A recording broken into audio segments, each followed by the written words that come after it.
Então, muito boa noite, sejam todos bem-vindos. Vamos então começar o nosso bate-papo da noite. Todas as segundas-feiras, nós aqui transmitimos os ensinamentos da espiritualidade superior.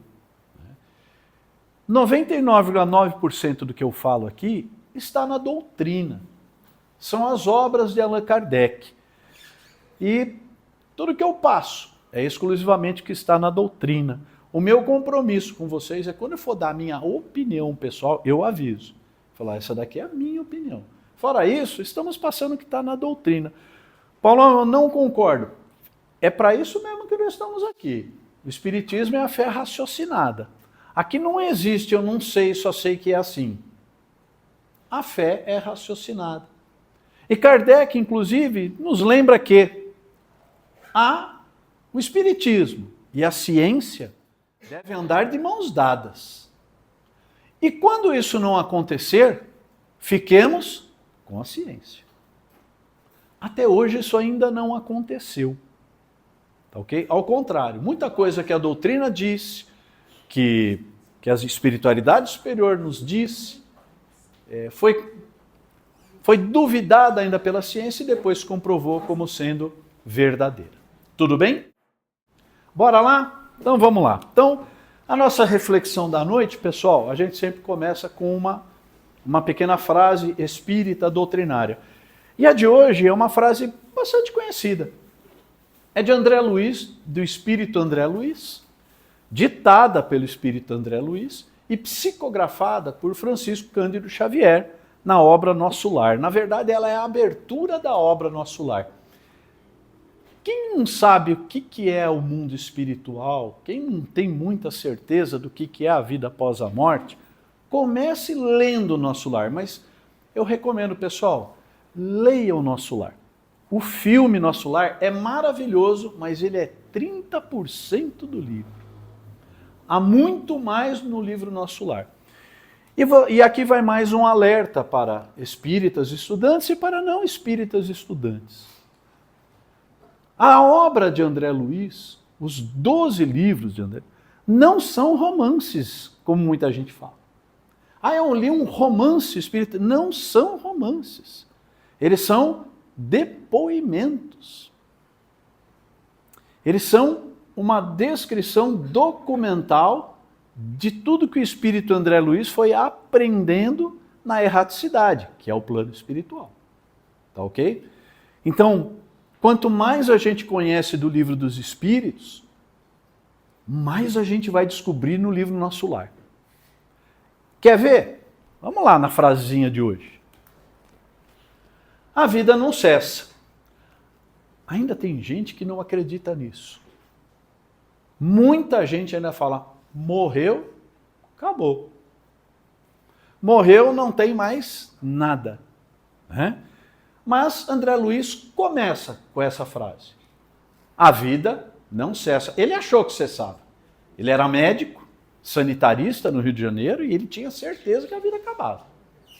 E aí ele descobriu que não. Uma existência é um ato. O que é um ato, pessoal? É como uma parte de uma peça. Então, uma existência nossa aqui, na carne, né? Hoje estamos vivendo uma existência, mas somos imortais. Opa. Somos espíritos imortais que vamos viver várias existências. E aí o André Luiz fala, uma existência é um ato de uma peça longa. Né? Um corpo, uma veste. Tá vendo esse corpite que vocês estão usando aí? Que a gente maltrata, que a gente cuida amar, nós vamos jogar isso fora muito rapidamente, como se uma veste fosse.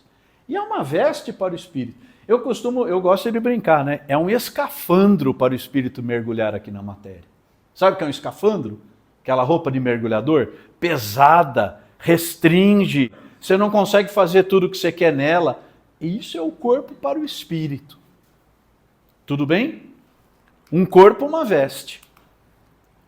Um século, um dia. Quem não conhece a doutrina entende isso como uma oração poética. Mas, na verdade, isso tem muito de verdade. Já aprendemos aqui nos nossos estudos que o tempo no plano espiritual é diferente. Mas por que é diferente? Já conversamos sobre isso. Vamos lá, vamos de novo. Né? Sempre tem gente nova na casa. O que é o tempo para nós? Como é que a gente chegou à conclusão de que um dia é dividido em 24 pedacinhos? O que é um dia? É o tempo que o quê?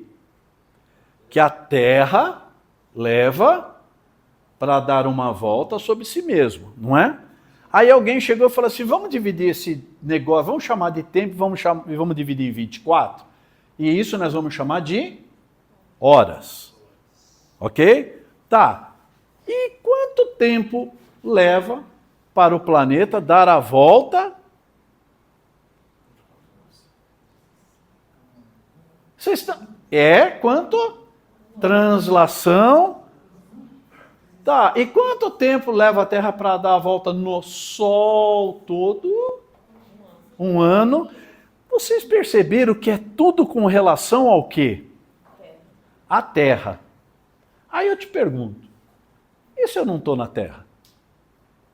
Qual que é a minha medida de tempo? Eu não estou na Terra. Onde estão os espíritos?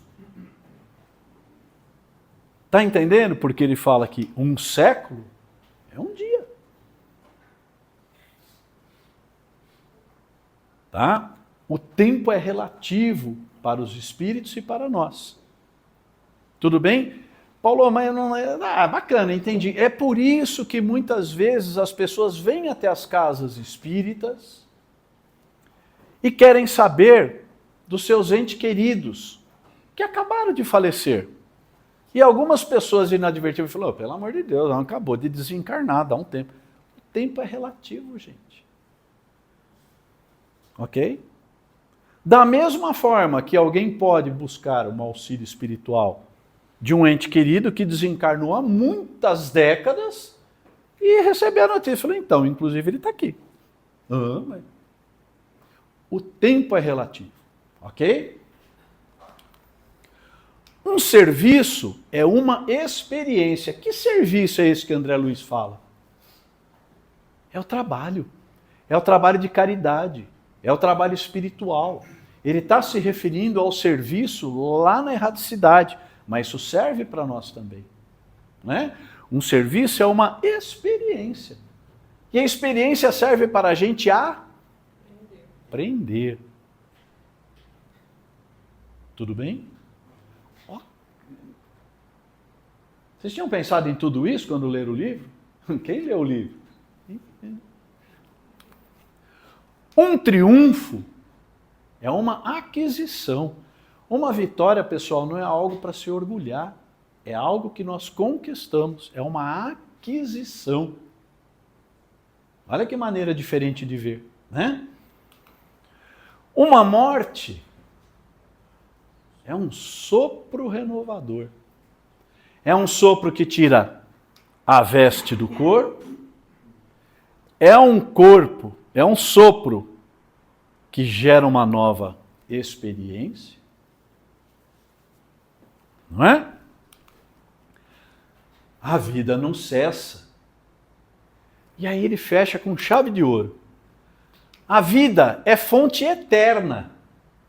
Somos imortais.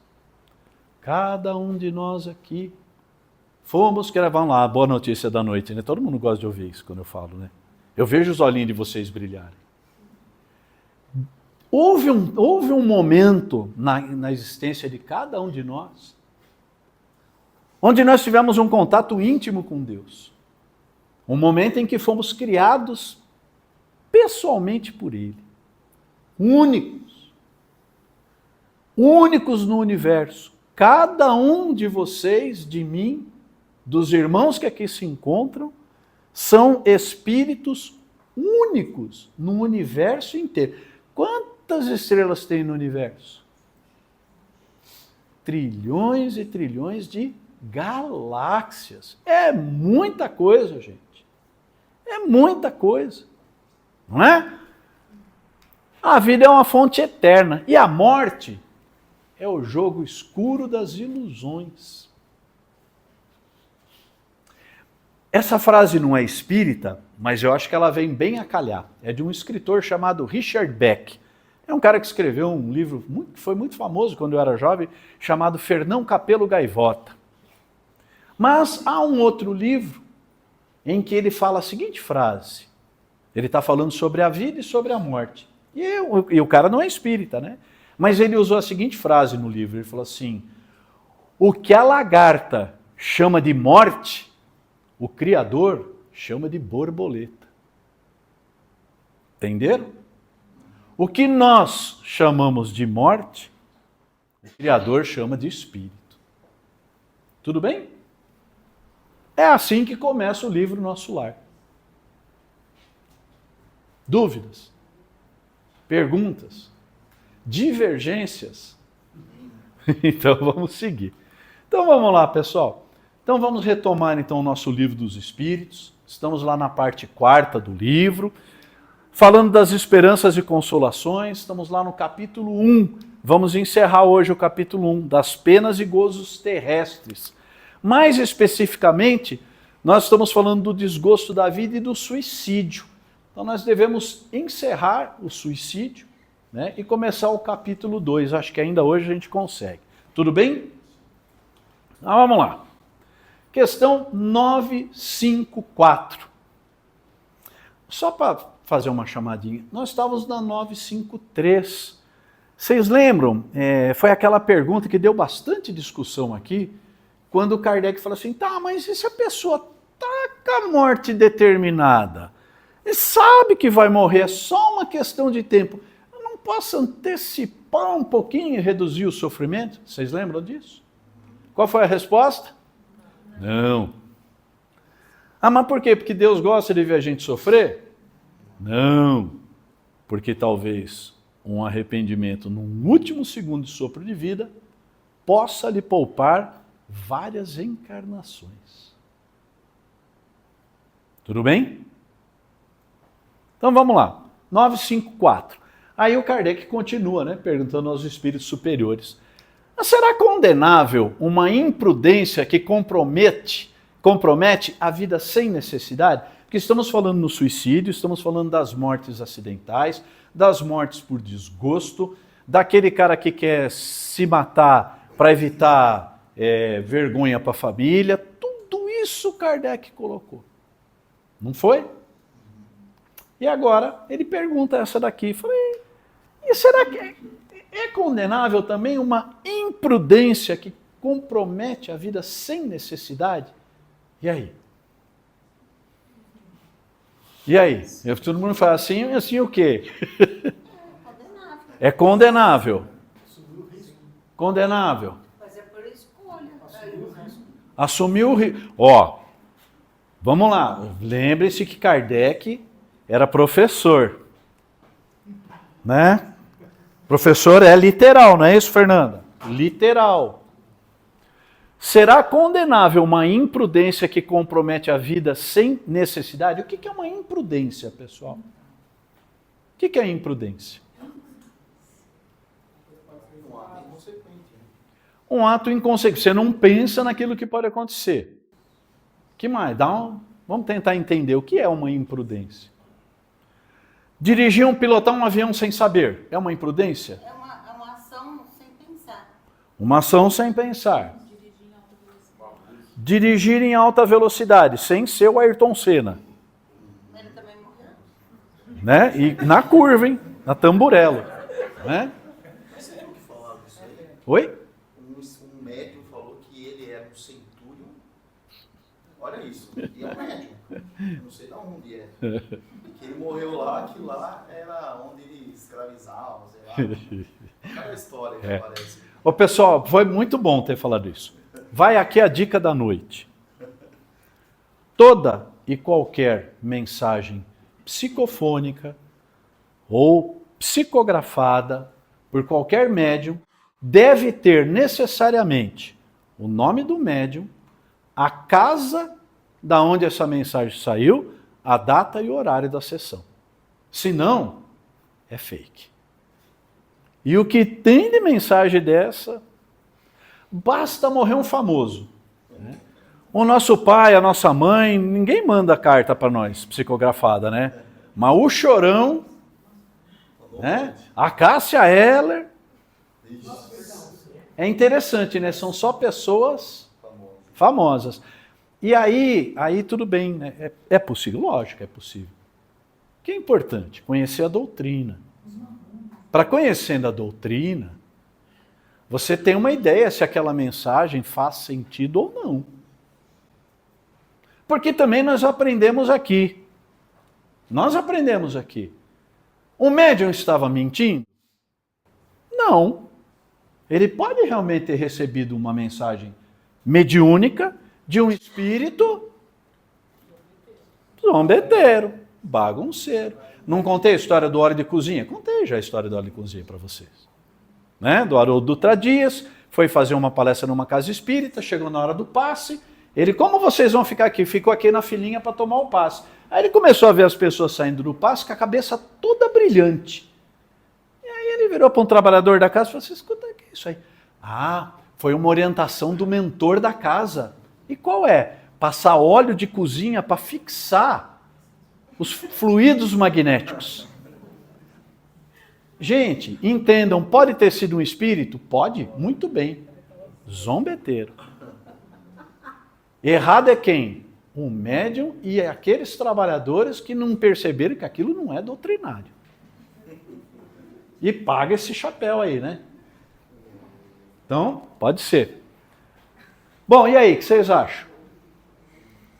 Qualquer coisa que compromete a vida vai ser condenável, porque a preservação da vida, em primeiro lugar. Eu tenho o livro do professor, deixa eu colar. Pessoal, vamos lá. Ó, eu vou dar mais uma dica para vocês antes de mostrar a resposta. Por várias vezes no livro dos Espíritos, a gente tem visto o que como regra? O que é que importa para todo ato? Não é isso? O cara fez o maior absurdo do mundo, fez um negócio, mas qual era a intenção dele? É isso que vai pesar. Então vamos ver lá.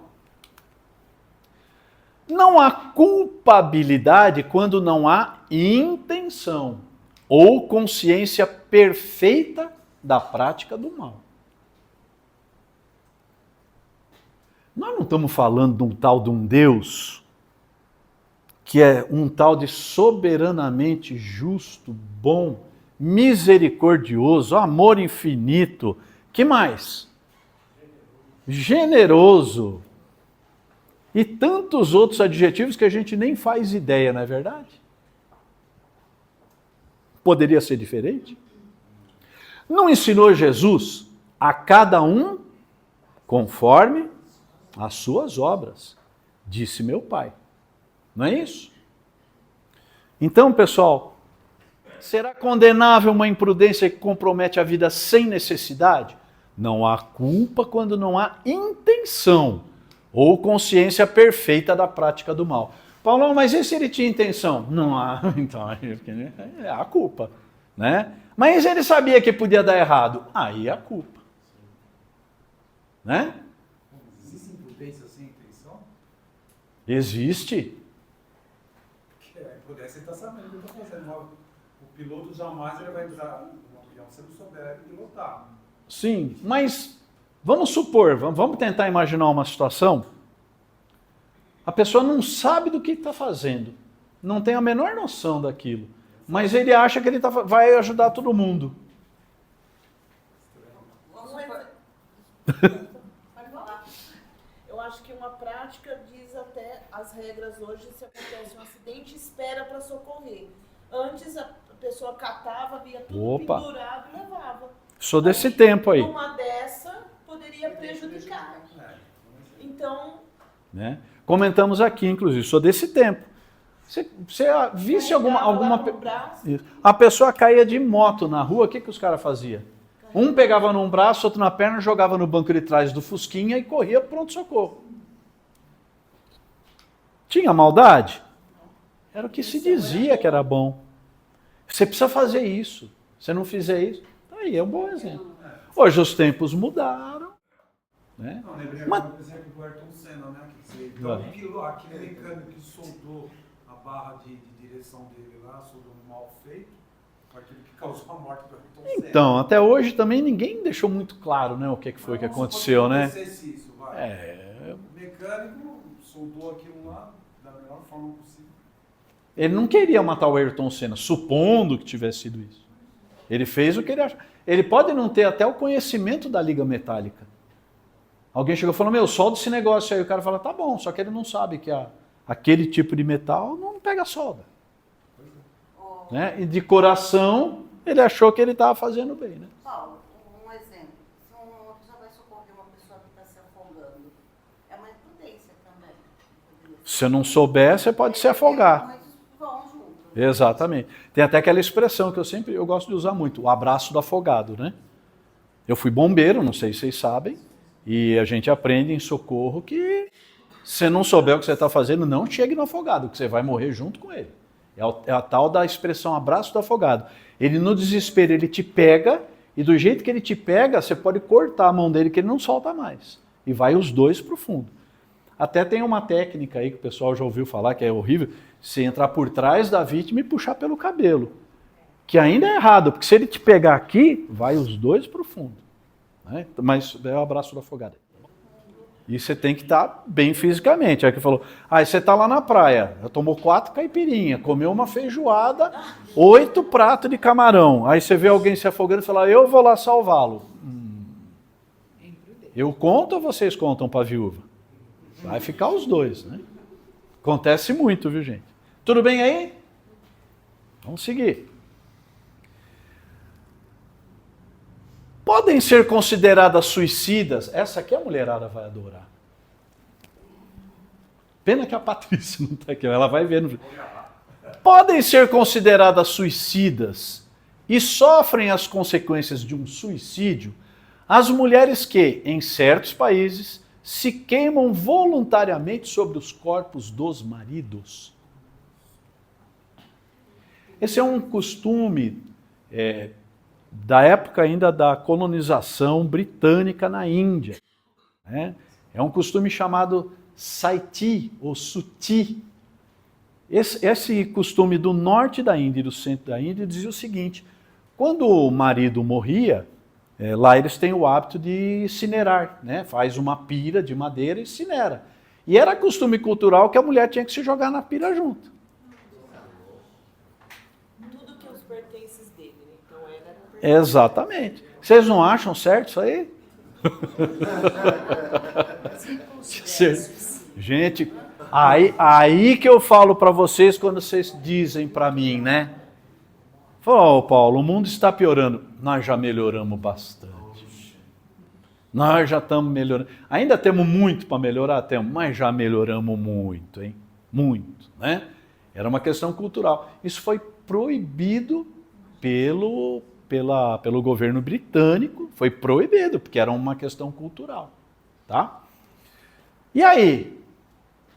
Mas a intenção não é de suicídio, a intenção é de obedecer ao marido, né? Uma cultura, né? Se ela aprendeu só isso, Aprendeu só isso? O que mais? Hã? Eu tenho certeza que se eu fosse uma mulher, eu ia desobedecer. Eu também, eu não falava, mas nem é meu marido, nem conhecia, né? Paulo, mas Paulo, o que acontecia com ela? Se ela não Peraí, pessoal, vamos lá que hoje está tumultuado. Pera. Se ela não fosse, o que acontecia com ela? Então. Ela era julgada, né? Sei lá, de alguma forma. Na verdade, na prática, Não era considerada uma suicida. na prática, o que acontece? Acabava não sendo uma coisa cultural, não. Ela era meio que constrangida até violentamente fazer isso, quando não era arremessada pelas pessoas na fogueira. Né? Então não era esse negócio de, o meu amor morreu, eu vou embora com ele. Não era assim não, né? Era questão cultural. Fala, André. Ah, não importa, como disse a Fernanda, é propriedade dele. Né? Mas graças a Deus, isso aqui acabou, desculpa, tá bom, não falo mais. Que obedecem a um preconceito e muitas vezes mais à força do que por vontade. Julgam cumprir um dever e esse não é o caráter do suicídio, aí foi o que falaram aqui. Não vale o que? A intenção? As poucas que acabam fazendo isso, meio que aceitando, elas tinham um pré-conceito de que aquilo era um dever. Então não havia a intenção do suicídio, né? Acabou a vida do meu marido, eu sou propriedade dele e minha vida acabou. Olha que coisa errada, né? Hoje começa a vida, né? E se tivesse um filho? Olha que situação Pois é. constrangedora, porque Pois é, né? Encontram desculpa na nulidade moral que as caracteriza, na sua maioria, e na ignorância em que se acham. Pessoal, nós temos muitos costumes,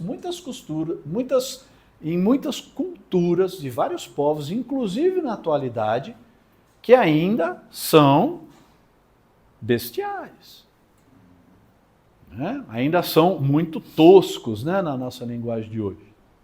Ainda temos isso. Vamos lá. Esses usos bárbaros e estúpidos desaparecem com o advento da civilização. De qualquer forma, pessoal, acaba não sendo um suicídio, nós estamos falando de suicídio, porque não há intenção, há um erro de conceito, há um erro cultural, né? Tudo bem? 956. Alcançam o fim objetivado aqueles que, não podendo conformar-se com a perda de pessoas que lhes eram caras, se matam na esperança de ir juntar-se-lhes. Vocês entenderam a pergunta? E aí? Tá valendo? Tá valendo? Porque cada segundo é decidido por Deus, né? Vocês acham que é justo vocês se matarem para se juntar a pessoas que vocês gostavam que desencarnaram? Vai estar em outra vibração, provavelmente não vai juntar. Vamos chegar lá. A Fernanda já está matando a charada aqui. Como é que é? Repete. Se a pessoa está em desequilíbrio, assim, desesperada, pé atrás do outro, não vai estar numa boa vibração. Provavelmente não vai juntar. É isso aí. Que mais? Mãe que perde filho jovem e pratica suicídio indireto. Ela vai pro vale e Para de comer, a vida acabou, não liga mais para os outros filhos, não liga mais para o marido. E aí? Porque vocês estão pensando naquele suicídio só do tiro, da bala. Tem o suicídio indireto. Né? André Luiz, que é esse médico sanitarista do Rio de Janeiro, ficou 8 anos no umbral, no Vale dos Suicidas. Sabe por quê? Porque chamavam ele de suicida, ele falava, eu não sou suicida, eu morri na mesa de operação, de complicações de uma úlcera devido ao alcoolismo e de complicações da sífilis por causa da vida desregrada que ele teve em bordel a vida inteira. Suicídio indireto.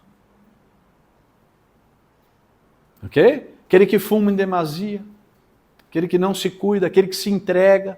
Lembra que a gente também já viu isso aqui? O Kardec já perguntou isso. Fala, como é que fica aquele que é triste e tal, se larga? Ele não se mata, mas ele para de comer e se abandona.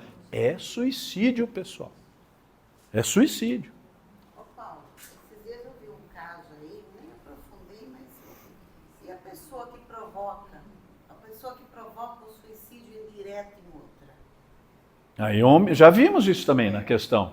Que deixa passar fome. Já vimos isso. O que ele é? Homicídio. Um homicida. Homicida. Assassínio. Já vimos isso nas questões anteriores, né? Mas vamos lá, e aí, o que vocês acham? Alcançam a fim, conseguem se encontrar com seus entes queridos? Tem uma piada aqui, depois eu conto para vocês. Muito diverso do que esperam é o resultado que colhem. Então, aquele que suicida-se, achando que vai encontrar com o amor da vida que morreu, com o Ayrton Senna que bateu, né? Então, gente, tem de tudo, hein? Tem de tudo. Temos o livre-arbítrio, não temos? Né? Pô, tem gente que se mata porque o ídolo morreu? Para quê? Para encontrá-lo no além? Esse é o plano? Muito diverso do que esperam é o resultado que colhem. Em vez de se reunirem ao que era objeto de suas afeições, deles se afastam por longo tempo. Pois não é possível que Deus recompense um ato de covardia e o insulto que lhe fazem com duvidarem de sua providência. Vocês conseguiram entender essa frase? Por que o Espírito de Verdade está falando sobre isso? Deus ficou bravinho? Olha, tirem da cabeça esse Deus do Velho Testamento, que é um Deus humanizado. É um Deus de vingança, de guerra, né? Senhor, armai uma mesa bem de frente dos meus inimigos. Isso não é Deus. Deus é misericórdia infinita, sabedoria, amor. O que nós estamos falando aqui? Nós vamos ver um pouquinho mais para frente, mais a fundo. Nós estamos falando que ele vai desrespeitar leis e esse que suicidou-se vai estar sujeito a determinadas leis que vai dar o efeito exatamente oposto do que ele pretendia. É o que a Fernanda falou aqui. Vai dar uma diferença vibracional muito grande.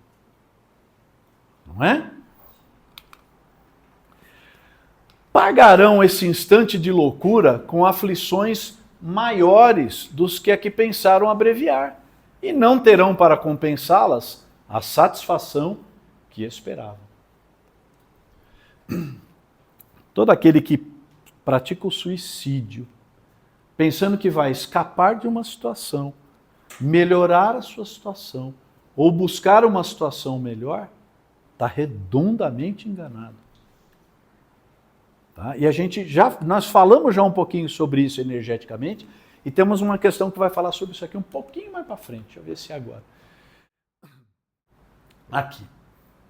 957. Quais, em geral, com relação ao estado do espírito, as consequências do suicídio? E aí? E aí? O que acontece com o espírito daquele que suicida? É uma pergunta direta do Kardec. Então, vamos lá. A resposta é longa, dá tempo para a gente acabar. Muito diversas são as consequências do suicídio. São muito diferentes. Então não existe uma fórmula. Tá? Não há penas determinadas. E em todos os casos, correspondem sempre às causas que o produziram. Sempre, pessoal. A cada um conforme as suas obras. O que é que levou esse espírito ao suicídio? Nós vimos aí pelo menos umas 6 perguntas de motivos diferentes. Para cada uma delas há um tipo de consequência, com maior ou com menor grau de responsabilidade. Tudo bem? Então, vai depender muito do que levou aquele suicídio. Eu me suicidei, por quê? Porque o meu vizinho comprou um carro mais bonito que o meu. E eu não consigo viver com isso. Qual é o peso desse suicídio? X. Eu me suicidei porque minha família inteira foi assassinada, morreu todo mundo, eu fiquei sozinho no mundo e resolvi me suicidar. Qual é o peso disso? Ok? Mas vamos lá. Há, porém, uma consequência que o suicida não pode escapar. o desapontamento. Por quê? Pessoal, quem se suicida não é uma pessoa espiritualizada. Porque ela não tem noção do que está fazendo. É uma pessoa normalmente materialista. Normalmente materialista. Qual é a ideia? Eu vou morrer e vai acabar a minha dívida.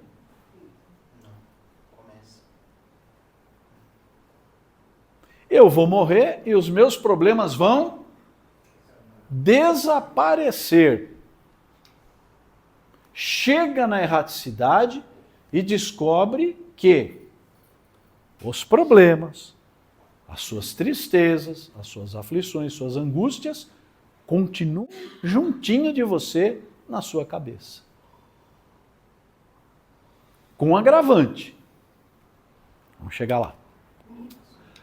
A sorte, porém, não é a mesma para todos, depende das circunstâncias. Ok? Alguns espiam a falta imediatamente. Imediatamente, depois de quê? Logo depois de se matar. O que é expiação, pessoal? Consequência. A expiação é um negócio que dói, que faz... Troca a palavrinha. Onde você lê expiação, coloca consequência. Ficou mais fácil? Para alguns, a consequência ocorre imediatamente após o desencarne. Tudo bem? Outros, em nova existência.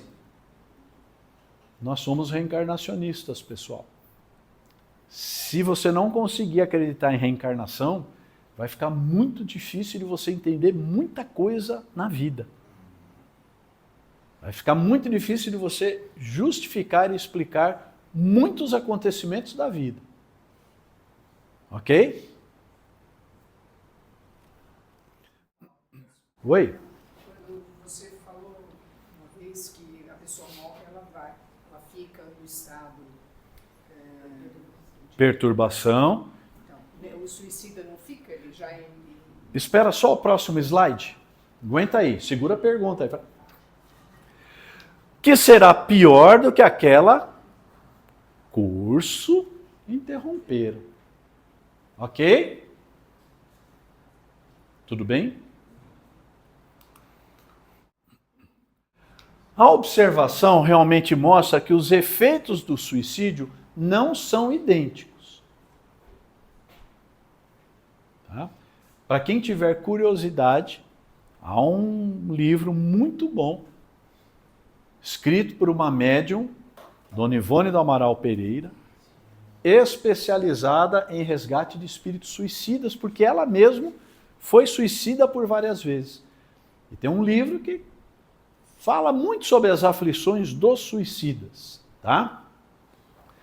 Então mostra que os efeitos dos suicídios não são idênticos. Alguns há, porém, comuns a todos os casos de morte violenta e que são a consequência, muita atenção nessa frase. Cada consequência de suicídio é diferente, varia das circunstâncias de cada um. Mas existem algumas condições espirituais. A pergunta não foi quais são as consequências espirituais para o espírito. Então existem algumas que são comuns. Ok? E aí nós vamos chegar lá. Nos casos de morte violenta, o que é uma morte violenta?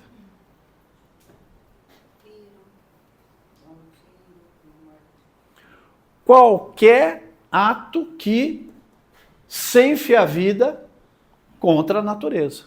É uma morte violenta. Pular de um prédio, tomar veneno, dar tiro, se enforcar, deixar-se morrer. É difícil, mas tem gente que consegue. Tem gente que consegue se enforcar numa maçaneta de porta.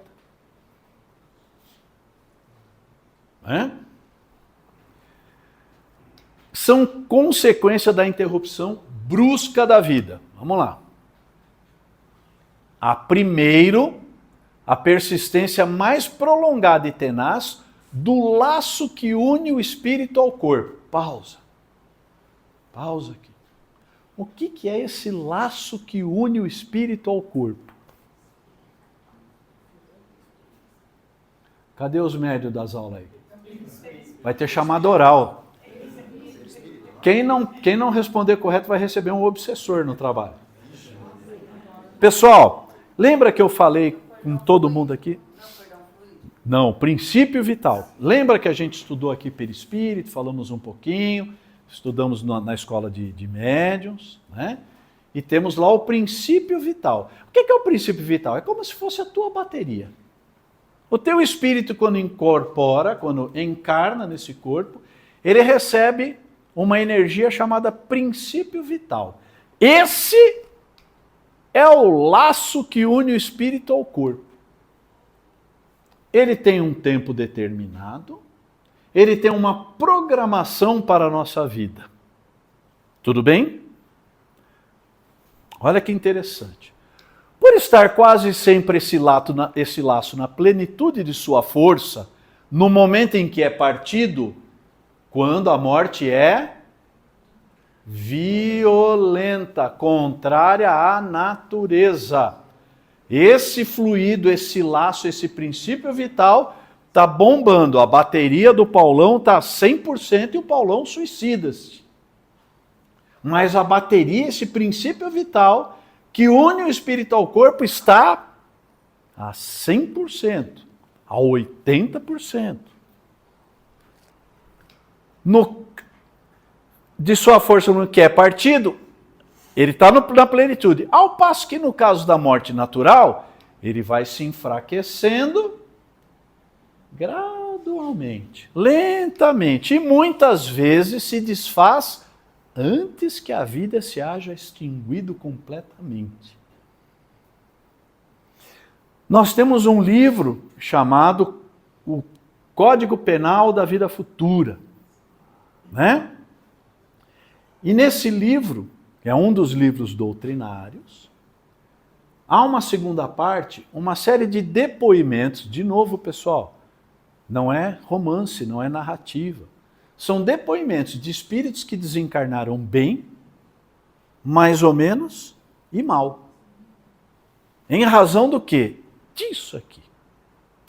Então, quando nossa saúde se extingue naturalmente, esse princípio vital vai se extinguindo naturalmente, até o momento do nosso desenlace, onde o nosso papai, nossa mamãe, nossa pessoa querida, vem e fala assim: filhão, levanta que já deu, vamos embora. E a gente simplesmente troca de roupa. Bom? Bom, é assim que todo mundo quer ir. Morte violenta, provocada. Como é que você sai do corpo numa boa se a corrente está lá e está firme? E está forte? Espera aí. As consequências desse estado de coisas são o prolongamento da perturbação espiritual, seguindo-se a ilusão em que, durante mais ou menos tempo, o espírito se conserva de que ainda pertence ao número dos vivos. Quem ia perguntar?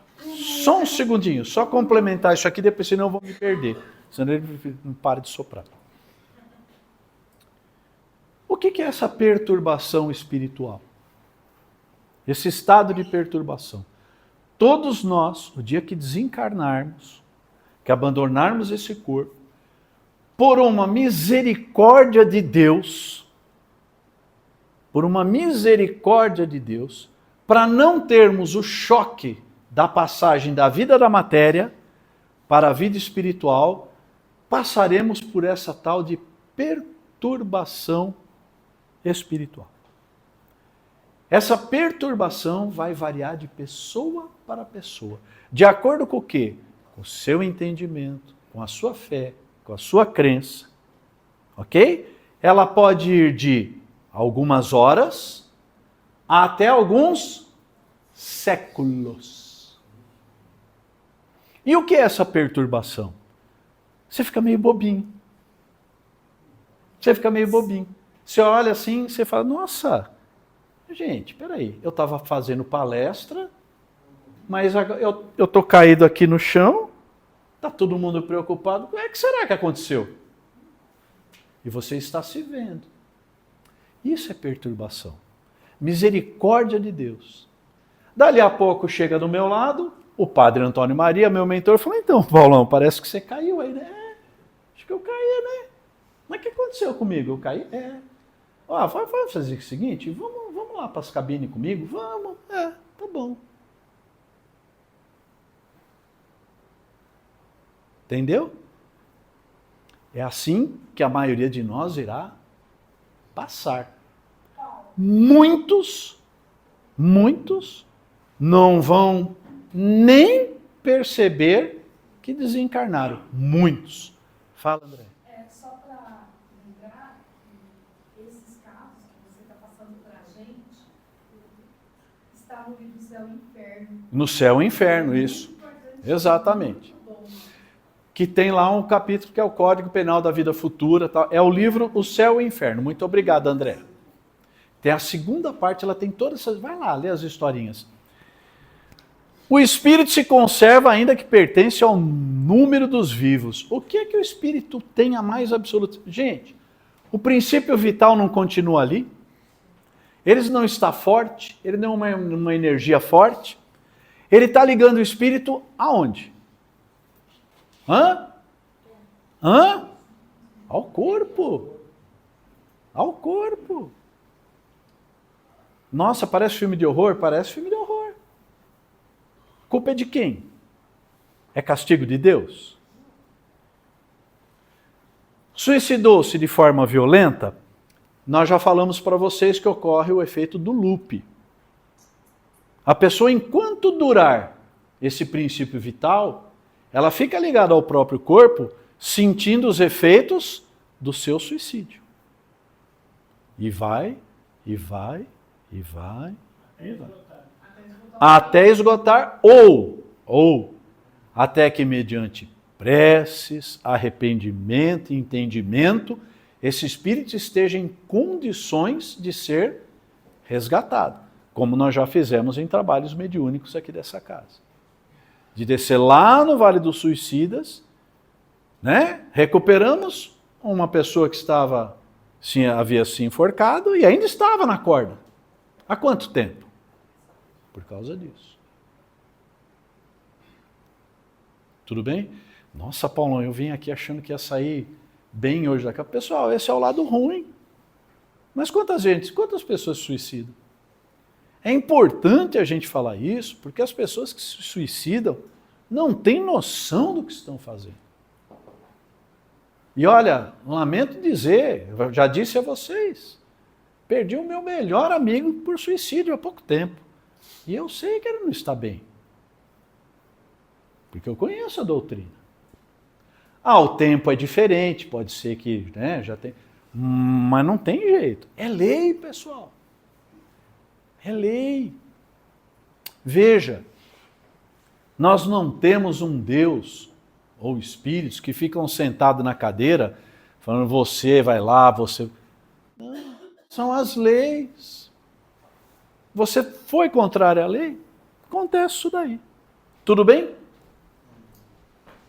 Fala, pergunta sobre isso que eu não vou começar outra questão, porque senão não vai dar tempo. Perguntas? Não. Fala. Não, era do livro que você tinha falado. Do Céu e Inferno. Isso. Ô Paulo, desse negócio do suicídio aí, de tudo eu gosto na doutrina. Desse negócio de suicídio aí eu não gosto muito não. Ninguém gosta, Zé. Né? Não é bom, né? Ainda você fala que os comandantes vai pagar dobrado, cara. Eu não falei isso. Eu não falei isso.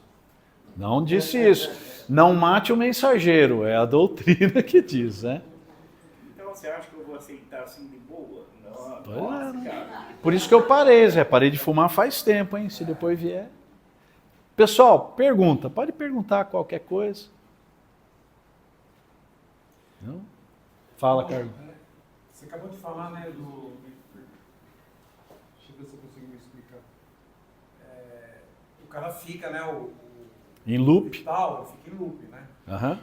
Até aquilo se esgotar, até que tenha consciência, Entendimento. entendimento e tal.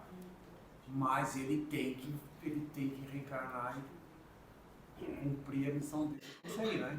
Ele não elimina essa dívida. Não, então, veja pessoal, quando a gente fala de energia, de perispírito, de espírito, né, é um assunto para uma semana de conversa, né? Mas nós temos uma estrutura energética, que é o perispírito, que envolve o espírito. E o perispírito, ele é a forma do corpo, é ele que molda o corpo, esse que vocês estão e o próximo que vocês virão, ok?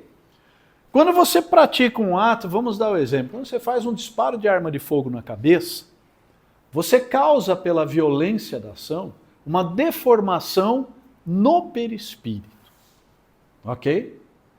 Então esse espírito ele vai lá para a região do Vale dos Suicidas, ele fica sendo atendido, depois ele vai passar pelo loop, ele vai ficar lá sentindo aquele tiro na cabeça até que caia a ficha dele, até que passe essa perturbação, vai ser socorrido, vai ser atendido, vai para um hospital no plano espiritual, vai ser curado, mas quando ele for reencarnar, aquela deformidade perispiritual só pode ser curada aonde? Na matéria. Então ele vai nascer com sequela? Vai nascer com sequela. É castigo? É consequência. Ok? É por isso que a gente diz, né? Por isso que eu sempre falo, escrevam isso, botem isso na cabeça de vocês. Vocês vão começar a entender a vida melhor. No universo de nosso Pai, não existem vítimas e nem injustiçados. Não existe. Porque se nós crermos que existe uma alma injustiçada no universo, então Deus já não é mais soberanamente justo e bom. Tudo bem? Tudo, gente, é causa e consequência. Tudo é aprendizado, tudo é evolução. Para nós que estamos aqui na carne, pode ser uma tragédia. Para o espírito, chama-se progresso. É essa a diferença. O que para a gente é dor, para o espírito é progresso. É crescimento. É luz. Tudo bem? Mais nada? Então nós vamos encerrar. Agradecer a participação de todos vocês. Deem uma curtida, dá uma olhadinha lá nas nossas palestras no YouTube, né? Se gostar, compartilhe. É uma forma de fazer caridade, divulgar a doutrina. Tudo bem? Muito obrigado, boa noite.